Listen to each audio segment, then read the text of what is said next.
Hello my dear students, welcome to my class. Students, मूल्यांकन topic के अंतर्गत हम काफ़ी कुछ जान चुके हैं। मूल्यांकन के अंतर्गत हम इसके कॉन्सेप्ट को जान चुके हैं, इसके साथ ही हमने करी थी इसकी परिभाषाएं और इसके साथ ही इसकी विशेषताएं। और आज की क्लास में हम पढ़ने वाले हैं मूल्यांकन के महत्व को, इम्पोर्टेंस ऑफ इवोल्यूशन। जैसे कि आपकी हर एक मूल्यांकन से संबंधित क्लास में मैंने बताया है कि मूल्यांकन क्या है। मूल्यांकन एक अनिवार्य अंग है शिक्षण व्यवस्था का। बच्चे के लिए शिक्षा की व्यवस्था की जाती है विद्यालय में, तो मूल्यांकन उसका या उस व्यवस्था का एक इम्पॉर्टेंट पार्ट है, एक अनिवार्य अंग है। इसे हम छोड़ नहीं सकते। मूल्यांकन है जो बहुत सारी चीज़ों में मदद करता है। मूल्यांकन के द्वारा हम जो ये शिक्षा व्यवस्था है उसको अच्छी तरह से सुचारू रूप से चला सकते हैं या बच्चे के सर्वांगीण विकास की बात कर सकते हैं। बिना मूल्यांकन के हम जो उद्देश्य लेकर के चलते हैं शिक्षण के, उनकी प्राप्ति करना असंभव सा प्रतीत होता है। तो मूल्यांकन बहुत ही ज़रूरी है, किया जाना चाहिए। डॉक्टर ब्लूम ने जो त्रिध्रुवीय प्रक्रिया बताई है उसका एक इम्पॉर्टेंट पार्ट, तीसरा भाग, तीसरा अंग, तीसरा ध्रुव मूल्यांकन को ही बताया है। हम सभी जानते हैं, इसके बारे में हम पढ़ चुके हैं। ठीक है, तो आज की क्लास में हम बात करने वाले हैं मूल्यांकन के महत्व पर। यहाँ पर आपके सामने ये टोटल 10 बिंदु लिखे हुए हैं। ये 10 बिंदु, 10 पॉइंट जो हैं आपके सामने, ये बताते हैं मूल्यांकन के महत्व को। तो चलिए इसे एक एक करके पढ़ना शुरू करते हैं, समझना शुरू करते हैं। देखिए स्टूडेंट्स, हमारा पहला पॉइंट है शिक्षण उद्देश्यों की प्राप्ति में सहायक। मूल्यांकन के महत्व की बात करें तो ये शिक्षण उद्देश्यों की प्राप्ति में सहायक होता है। तो हमने ये पढ़ा था कि सबसे पहले शिक्षण उद्देश्यों की बात की जाती है, उन्हें निर्धारित किया जाता है, उसके बाद ही आगे शिक्षा व्यवस्था जो है वो आगे बढ़ती है, या हम कह सकते हैं शिक्षण का कार्य, अधिगम का कार्य ये होता है। जैसे कि वही बात डॉक्टर ब्लूम ने त्रिध्रुवीय प्रक्रिया में जो ट्रायंगल मैंने बना करके आपको बताया था, उसमें क्या था, सबसे पहले शिक्षण उद्देश्यों का निर्धारण और उसके बाद था शिक्षण, अधिगम, अनुभव आते हैं और उसके बाद आता है मूल्यांकन। तो सबसे पहला स्टेप क्या होता है, शिक्षण उद्देश्य। शिक्षण उद्देश्यों के निर्धारित होने के बाद शिक्षण अधिगम की बात की जाती है, यानी उद्देश्य निर्धारित हो गए, अब उन उद्देश्यों के आधार पर ही टीचर शिक्षण कराता है, बच्चे अधिगम करते हैं और उन्हें एक्सपीरियंस, दोनों को ही एक्सपीरियंस मिलते हैं, शिक्षक को पढ़ाने का, टीचिंग का एक्सपीरियंस, और इसके साथ ही बच्चे के व्यवहार में परिवर्तन आता है, बच्चे को भी नया कुछ एक्सपीरियंस प्राप्त होता है, कुछ नया जानने को मिलता है, अधिगम करता है वो। तो इस तरह से जो दूसरा स्टेप है वो है शिक्षण उद्देश्यों के आधार पर शिक्षण, अधिगम, अनुभव की व्यवस्था करना। और जो तीसरा पार्ट है मूल्यांकन, उसमें क्या किया जाता है, उसमें तीसरे ध्रुव मूल्यांकन में जो शिक्षण उद्देश्य हैं उनकी प्राप्ति किस सीमा तक हुई है इसकी बात की जाती है। मैंने मूल्यांकन के अर्थ में आपको जो इसका अर्थ बताने के लिए 2 लाइनें बताई थी कि एक ऐसा साधन जिससे हम शिक्षण उद्देश्यों की प्राप्ति किस सीमा तक हुई है ये जान सके या हमें इसमें मदद मिले, तो वो कहलाता है मूल्यांकन। ठीक है, तो मूल्यांकन एक साधन है, एक प्रक्रिया है जिसके द्वारा हम उद्देश्यों की प्राप्ति किस सीमा तक हुई है ये जान सकते हैं, ये जानने में हमें इससे सहायता मिलती है। ठीक है, तो यहाँ पे जो इसका महत्व है वो भी सिद्ध हो जाता है कि मेरी इस लाइन से, जैसे ही मैंने मूल्यांकन का अर्थ बताया वैसे ही ये पॉइंट भी क्लियर हो गया कि शिक्षण उद्देश्यों की प्राप्ति में कौन सहायता करता है, मूल्यांकन सहायता करता है। देखो किस सीमा तक प्राप्ति हुई है ये पता चल गया, तो इसका मतलब ये है कि कितने उद्देश्यों की प्राप्ति नहीं हुई है ये भी तो पता चल जाएगा, और फिर क्या करेंगे, उसके अकॉर्डिंग ही हम शिक्षण, अधिगम, अनुभव में कुछ चेंज लेकर के आ जाएंगे। शिक्षक जो है अपने शिक्षण में कुछ चेंजेस ले आएगा जिससे कि शिक्षण उद्देश्यों की पूरी तरह से, अच्छी तरह से प्राप्ति होना संभव हो जाएगा। ठीक है, चलिए इसके बाद जो हमारा दूसरा पॉइंट है, दूसरा बिंदु है, वो है शिक्षण विधियों के उचित चुनाव एवं प्रयोग में सहायक। शिक्षण विधियां, कोई भी शिक्षक अपने स्टूडेंट्स को पढ़ाता है तो किसी ना किसी टीचिंग मेथड का प्रयोग जरूर करता है। वो टीचिंग मेथड कोई भी हो सकता है। अब वो टीचिंग मेथड उसके अकॉर्डिंग, ठीक है, वो क्या करेगा, अपने अकॉर्डिंग टीचिंग मेथड का चुनाव करेगा? नहीं, वो क्या करेगा, अपने स्टूडेंट के अकॉर्डिंग जो है उसका शिक्षण विधियों का चुनाव करेगा। क्योंकि मनोविज्ञान ये कहता है कि अच्छी विधियां वो होती हैं जो अध्यापक केंद्रित न होकर के विद्यार्थी केंद्रित होती हैं। तो विद्यार्थी केंद्रित विधियों में कौन कौन सी विधियां आती हैं? जिसमें कि विद्यार्थी जो है वो पूरी तरह से सक्रिय ले, जिसमें विद्यार्थी भी भाग ले, ऐसे नहीं कि निष्क्रिय बन करके, जैसे कि व्याख्यान विधि में होता है। व्याख्यान विधि में जो लेक्चरर है, जो व्याख्याता है, वो बोलता रहता है और जो बाकी स्टूडेंट्स हैं सुनने वाले, वो सिर्फ श्रोता बने रहते हैं। फिर हमने व्याख्यान विधि को भी किस तरह से हम एक प्रभावी रूप में प्रयोग कर सकते हैं कि हमें बीच बीच में क्वेश्चंस करने चाहिए और ऐसा सब कुछ, ऐसे सुझाव भी पड़े थे जब वो विधि पढ़ी थी। तो यहाँ पे जो बात हो रही है वो ये है कि आपने जो शिक्षण विधियों का चुनाव करना है, वो शिक्षण विधियां ऐसी होनी चाहिए जो कि विद्यार्थी केंद्रित हो, जिसमें आपके स्टूडेंट पूरी तरह से भाग ले, चुप करके क्लास में बैठे ना रहे, बल्कि उनकी भी सहभागिता हो, वो पूरी तरह से एक्टिव रहे क्लास के अंदर। तो यहाँ पे मूल्यांकन इस चीज में कैसे मदद करता है? देखिए, मूल्यांकन जो है वो हमें ये बताता है कि हमने जिस तरह से क्लास को पढ़ाया है, अपने विद्यार्थियों को पढ़ाया है, तो उस आधार पर हम उनको कितना सिखा पाए हैं, उनको कितना अधिगम करवा पाए हैं, उनको कितना जो है उनके व्यवहार में परिवर्तन आया, और परिवर्तन कैसा? पॉजिटिव परिवर्तन, ठीक है, सकारात्मक परिवर्तन, नकारात्मक नहीं कि परिवर्तन आना जी कोई भी परिवर्तन आ गया, नहीं, सकारात्मक परिवर्तन। तो हमें जब ये पता चल गया, तो अगर रिजल्ट पॉजिटिव आ रहे हैं तब आप उसी मेथड से पढ़ाना जारी रखिए, क्योंकि रिजल्ट बहुत अच्छे आ रहे हैं, मतलब जो आप मेथड अपना रहे हैं वो बिल्कुल सही है। और अगर मूल्यांकन करने पर रिजल्ट्स जो हैं वो अच्छे नहीं आ रहे हैं, तो इसका मतलब आपको अपने टीचिंग मेथड में कुछ चेंज करने की, सुधार करने की ज़रूरत है। तो ये मूल्यांकन हमारी हेल्प कर देता है हमें ये बताने में कि हमने जिस शिक्षण विधि से क्लास में पढ़ाया है वो सही है या उसको चेंज करने की ज़रूरत है। तो शिक्षण विधियों के उचित चुनाव और फिर उनके प्रयोग में भी मूल्यांकन हमारी हेल्प करता है। उसके बाद हमारा जो तीसरा पॉइंट है वो है छात्रों की प्रगति के बारे में जानकारी होना।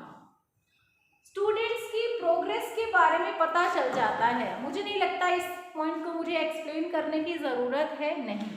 मूल्यांकन किया ही इसलिए जाता है ताकि हमें स्टूडेंट्स की प्रोग्रेस के बारे में जानकारी हो जाए कि स्टूडेंट्स किस लेवल पर स्टैंड कर रहे हैं, स्टूडेंट्स ने कितना सीख लिया है, उन्हें क्या आता है, उन्हें क्या नहीं आता। ये जानने में मूल्यांकन हमारी पूरी तरह से हेल्प करता है। उसके बाद हमारा नेक्स्ट बिंदु है छात्रों को अलग अलग वर्गों में विभाजित करने में सहायक। अलग अलग वर्गों में विभाजित करने का, ये ग्रुपिंग करने का मतलब क्या है? ये ग्रुपिंग करने से मतलब है कि क्लास में बहुत टाइप के बच्चे होते हैं, ठीक है। व्यक्तिगत विभिन्नता के आधार पर प्रत्येक एक बच्चा दूसरे बच्चे से भिन्न है। दो जुड़वा बच्चे भी आपस में बिल्कुल सेम नहीं है। शक्ल सेम है तो बुद्धि अलग है, पर्सनालिटी अलग है, किसी में क्रिएटिविटी ज़्यादा है, किसी में कम है। तो इस आधार पर सभी लोग, सभी बच्चे एक दूसरे से भिन्न हैं। अब एक टीचर को ये पता होना चाहिए अपनी क्लास के बच्चों के बारे में कि उनकी क्लास में कौन सा बच्चा प्रतिभाशाली है, गॉड गिफ्टेड चाइल्ड है, कौन सा बच्चा एक इंटेलिजेंट चाइल्ड है, ठीक है, कौन सा बच्चा एवरेज स्टूडेंट है, कौन सा बच्चा एवरेज से भी पीछे, कहीं पिछड़ा बालक जैसे हम कहते हैं, या फिर स्लो लर्नर जिसको कहते हैं, जो धीमी गति से सीखने वाले बालक होते हैं। और क्लास में हो सकता है कोई बालक मंद बुद्धि भी हो। तो हमें या किसी भी शिक्षक को ये पता होना चाहिए। अब ये पता कैसे चलता है? क्या शक्ल देख के पता चल जाता है कि ये एवरेज स्टूडेंट है या फिर ये इंटेलिजेंट है, गॉड गिफ्टेड चाइल्ड है, स्लो लर्नर है? क्या शक्ल देख के पता चल जाता है? नहीं। ये मूल्यांकन ही है, इवोल्यूशन ही है जो हमें इस काम में मदद करता है। अच्छा, ये जानना क्यों जरूरी होता है? ये जानना इसलिए जरूरी होता है कि क्लास में कौन सा बच्चा किस लेवल पर स्टैंड करता है, ये जानना बहुत जरूरी है शिक्षक के लिए, ताकि वो उनके आधार पर अपने टीचिंग मेथड का चुनाव कर सके, क्योंकि उसने तो सारी क्लास को सिखाना है ना। तो कोई ऐसा टीचिंग मेथड वो यूज करे जिसमें कि सभी सीख सके। तो इसके लिए ये जानना जरूरी है ना कि क्लास में कौन कौन से बच्चे हैं, कौन कौन से लेवल पर स्टैंड करते हैं बच्चे। ठीक है, तो बच्चों को समझना बहुत जरूरी होता है, व्यक्तिगत विभिन्नता को जानना, उनकी रुचियों को जानना, उनकी योग्यता को जानना, उनकी क्षमता को जानना, ताकि वो अच्छे से शिक्षण करा सके, वो बहुत ही जरूरी होता है। उनके अकॉर्डिंग उनको काम दे सके। होमवर्क भी उनके अकॉर्डिंग ही दिया जाता है, जैसे वो बच्चे होते हैं वैसे ही उनके अकॉर्डिंग व्यक्तिगत विभिन्नता को ध्यान में रखते हुए उन्हें होमवर्क दिया जाना चाहिए। तो इन सारे कामों में उसे इन चीजों की जरूरत होगी, बच्चों के बारे में जानने की, बच्चों को वर्गों में विभाजित करने में ये जो मूल्यांकन है ये बहुत ही अच्छा रोल प्ले करेगा। मान लीजिए आपने क्लास में ग्रुपिंग करनी है, ठीक है, तो आप कैसे ग्रुपिंग करोगे?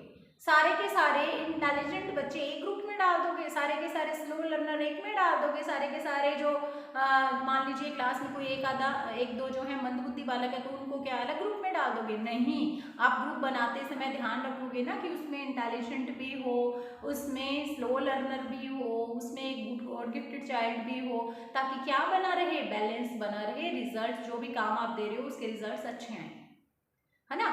तो पता कैसे चलेगा? इसके लिए ये सब करने के लिए अच्छा सा बैलेंस्ड ग्रुप बनाने के लिए भी तो पहले पता होना चाहिए कौन सा बच्चा कौन से लेवल पर स्टैंड करता है। तो इस सब कामों में या इस जो हमारा प्रश्न है इसका उत्तर हमें कहाँ से मिलेगा? जब हम मूल्यांकन करेंगे बालक का।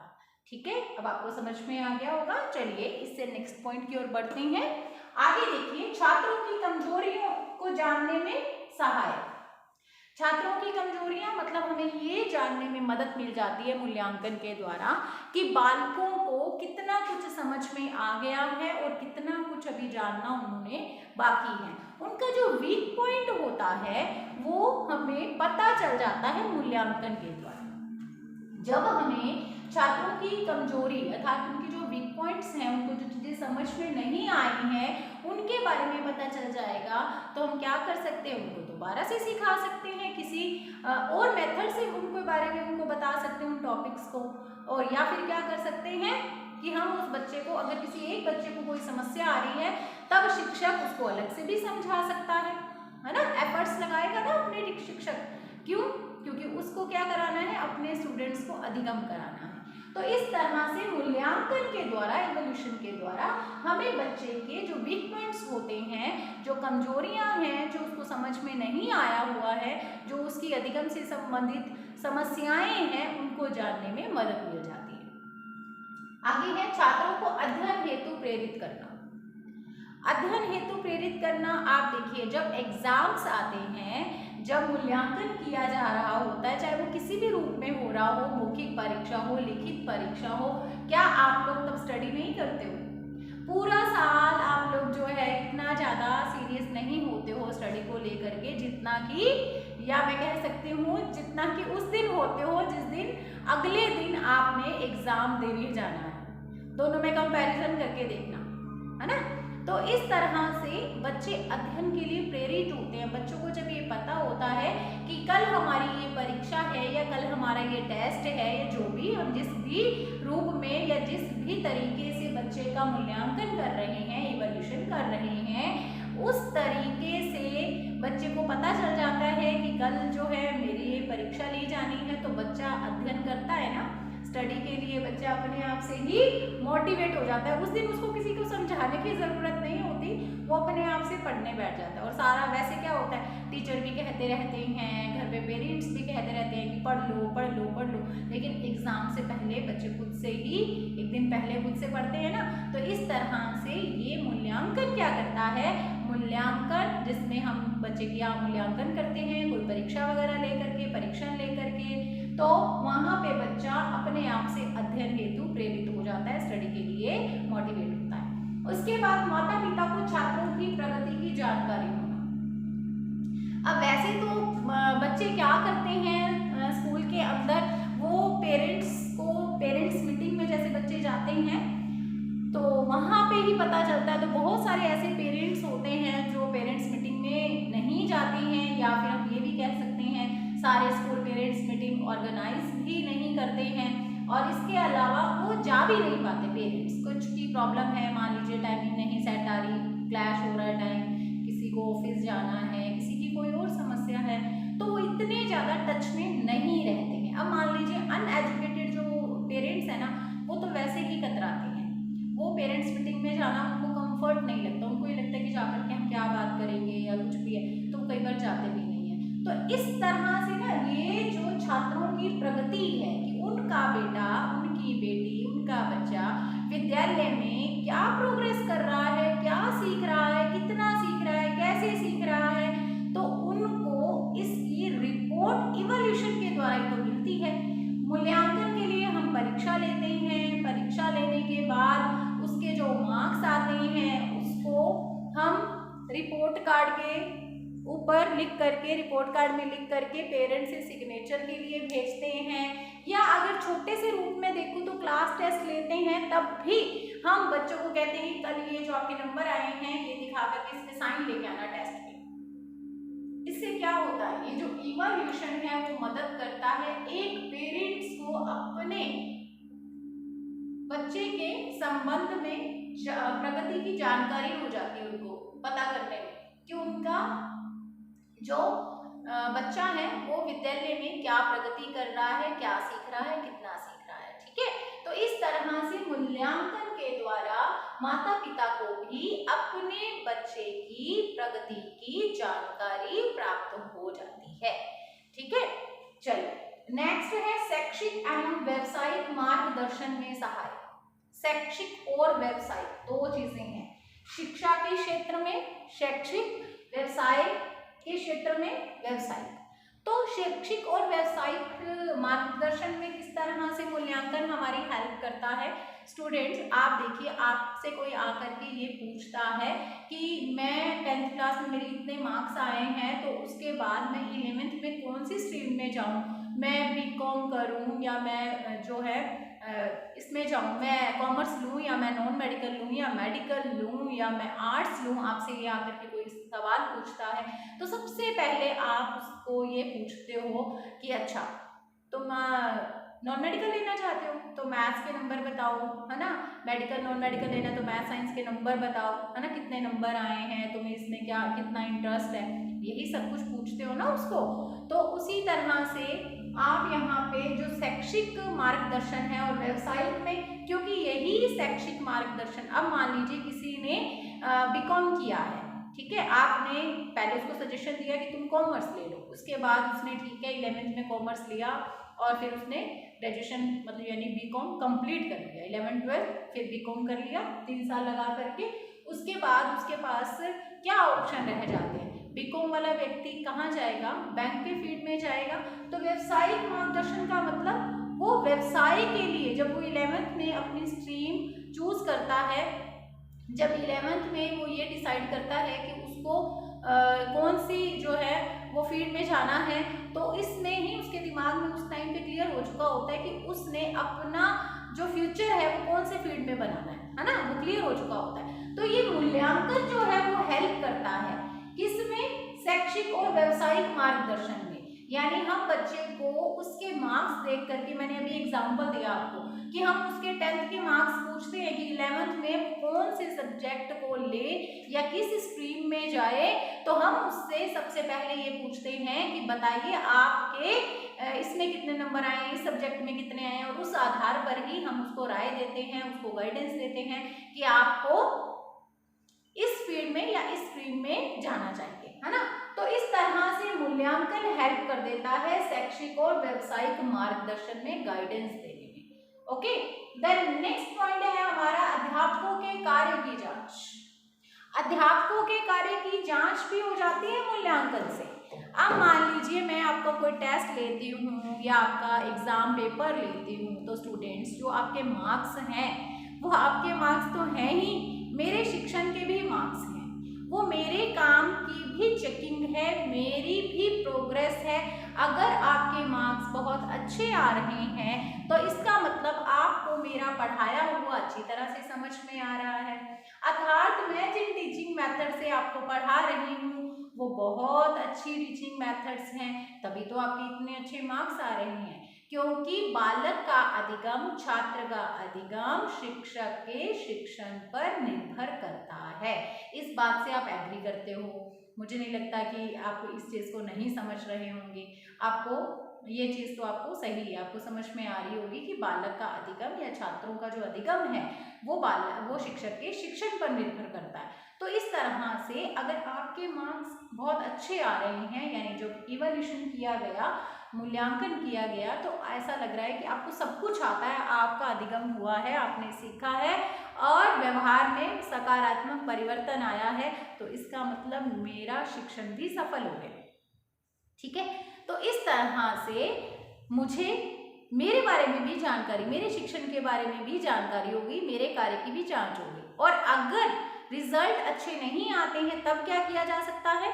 तब फिर परिवर्तन लाएंगे, किसमें? शिक्षण विधियों में परिवर्तन लेकर के आएंगे, या जहां कहीं भी हम उसको ढूंढने की कोशिश करेंगे कि शिक्षण में क्या कमी है, और उस आधार पर उस कमी को दूर करके हम क्या करेंगे? अच्छे से शिक्षण की व्यवस्था करेंगे। ठीक है, तो इस तरह से अध्यापकों के कार्य की भी जांच हो जाती है। उसके बाद देखिए, शिक्षा में अपव्यय का निवारण करने में सहायक। तो स्टूडेंट इस पॉइंट में एक शब्द है अपव्यय। अपव्यय क्या होता है? अपव्यय का मतलब ये है किसी भी स्टूडेंट का अनुत्तीर्ण हो जाने पर, अर्थात एक क्लास में एक बार फेल हो जाने पर पढ़ाई छोड़ देना, उसे कहते हैं हम अपव्यय। तो यहाँ पे क्या है कि हम इसको भी रोक सकते हैं। ठीक है, इसे भी रोका जा सकता है, ये भी पॉसिबल है मूल्यांकन के द्वारा, क्योंकि मूल्यांकन के द्वारा हमें बालक, देखो फेल होने वाली स्थिति तक बालक पहुंचेगा ही नहीं। कैसे? जब बालक की जो प्रगति है उसके बारे में जानकारी मिल रही है, अध्यापक को ये पता चल रहा है कि बच्चे की ये कमजोरियां हैं, यहाँ पे वीक पॉइंट्स हैं, तो अगर अध्यापक पूरा साल इवैल्यूएशन करता है, जैसे कि सतत एवं निरंतर उसमें मूल्यांकन में, व्यापक मूल्यांकन में किया जाता है, सीसीई में किया जाता है, तो उसमें क्या है कि बीच बीच में, साल के बीच में जितनी बार भी मूल्यांकन किया जाएगा तो पता चल जाएगा कि यहाँ पे ये बच्चे को समझ में नहीं आ रहा, तो हम क्या करेंगे? या तो टीचिंग मेथड में बदलाव लेके आएंगे, या तो और चीज़ों को डाल करके बच्चे को समझा देंगे, और जिससे कि ये स्थिति ही नहीं आएगी, अपव्यय की स्थिति। ठीक है, तो इस तरह से ये है महत्व, मूल्यांकन का महत्व। एक बार फिर से इन पॉइंट्स को दोहरा लेते हैं। शिक्षण उद्देश्यों की प्राप्ति में सहायक, शिक्षण विधियों के उचित चुनाव एवं प्रयोग में सहायक, छात्रों की प्रगति के बारे में जानकारी प्राप्त करने में सहायक होगा, छात्रों को अलग अलग वर्गों में विभाजित करने में सहायक होगा, छात्रों की कमजोरियों को जानने में सहायक होगा, छात्रों को अध्ययन हेतु प्रेरित करना, माता पिता को छात्रों की प्रगति की जानकारी होना, शैक्षिक एवं व्यावसायिक मार्गदर्शन में सहायक, अध्यापकों के कार्यों की जांच, शिक्षा में अपव्यय का निवारण करने में सहायक। तो ये है मूल्यांकन का महत्व। तो अब तक ये जो हमारा मूल्यांकन से संबंधित तीसरा भाग है, थर्ड पार्ट है ये, तो पार्ट थर्ड में, तीसरी वीडियो में हमने इसके बारे में कॉन्सेप्ट पढ़ लिया, फिर डेफिनेशंस हो गई हैं, विशेषताएं हो गई हैं, और आज तीसरे पार्ट में हमने इम्पोर्टेंस ऑफ इवैल्यूएशन भी कर लिया है। ठीक है स्टूडेंट्स, तो अब इसके बाद जो हमारे पार्ट फोर्थ आएगा उसमें हम पढ़ेंगे मूल्यांकन की विधियाँ, methods of evaluation. Methods of evaluation भी बहुत ही इम्पोर्टेंट है, और उसमें जो विधियाँ आएंगी वो गुणात्मक और परिमाणात्मक विधियाँ होती हैं, तो बहुत आपके लिए जो है वहाँ यहाँ पे पढ़ना बहुत फ़ायदेमंद होगा। ठीक है, तो इस तरह से मूल्यांकन के बारे में काफ़ी कुछ जान लिया है, अभी भी काफ़ी कुछ जानना बाकी है जो हम स्टेप बाय स्टेप जानते रहेंगे। तो स्टूडेंट्स, आज की क्लास में हमने इतना ही पढ़ना है। इससे आगे की जानकारी आपको मिलेगी नेक्स्ट पार्ट में, नेक्स्ट वीडियो में। आप लोग मुझसे जुड़े रहिए, खुश रहिए, आबाद रहिए, पढ़ते रहिए। God bless you.